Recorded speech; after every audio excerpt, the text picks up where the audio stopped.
রায়তা শেষ হয়ে গেছে, একটু রায়তা দাও না।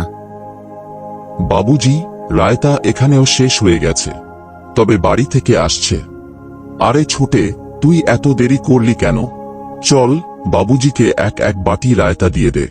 দাঁড়া দাঁড়া, আগে তুই সরে যা। ও ভাই, তুই এটা কি করছিস? কি হলো বাবুজি, রায়তার মধ্যে কিছু পড়ে গেছে নাকি? আরে আমরা তো তোর হোটেলে খেতে আসি কারণ তুই নিরামিষ খাওয়াস, কিন্তু তুই এটা কি করছিস? বাবুজি, সবই তো নিরামিষ। দেখুন, এটা ডাল মাখনি, শসা পেঁয়াজের সালাদ, আলুমটার, আর এটা রায়তা। হ্যাঁ, তোর হোটেলে সবকিছু নিরামিষ। তাহলে ওই মুসলমান ছেলে তোর হোটেলে কি করছে? ঠিকই বলছ ভাইয়া, ও তো নিজেই মুসলমান নয়, তাহলে ওকে কাজে রাখলি কেন? এক কাজ করি, আজ থেকে ওখানে খেতে যাব না। দাঁড়াও বাবুজি, যা বাবা আলী, বাড়ি যা, আর স্কুলের কাজ কর, আমি বিকেলে দেখে নেব। বাবুজি, একদম ঠিক করছো না। তোমরা জানো না ওই অনাথ ছেলেটির মনে কি কষ্ট হচ্ছে। হ্যাঁ বাবুজি, এই ছেলেটি ছাড়া আমার আর কেউ নেই। ধরো, ও আমার ছেলে বা ছোট ভাইয়ের মতো। এখন ওর বয়স 11-12, ষষ্ঠ শ্রেণীতে পড়ে।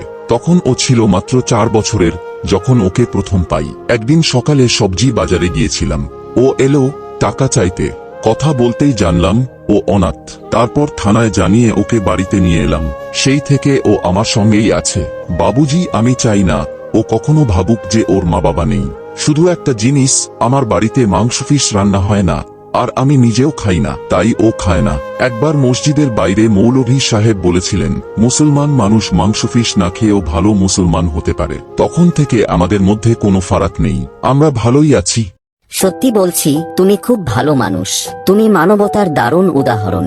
আর ভাইয়া, আমরাও কোনো ধর্ম নিয়ে খারাপ ভাবি না, শুধু মাংসের ব্যাপারে আমাদের ভয় ছিল, তুমি সেটাও পরিষ্কার করে দিলে। আর ভাইয়া, এখন আমরা কোথাও যাচ্ছি না, আমরা রায়তা আলীর হাত থেকেই খাব। ওকে একবার ডেকে দাও। বসো, আমি ডেকে আনি। এই নে, চলে এলো। যা বাবা, এরা কিছু বলছে। আরে আলী, কোথায় ছিলি ভাই? রায়তা দিয়ে যা। আর পড়াশোনা সব ঠিক আছে তো ভাই?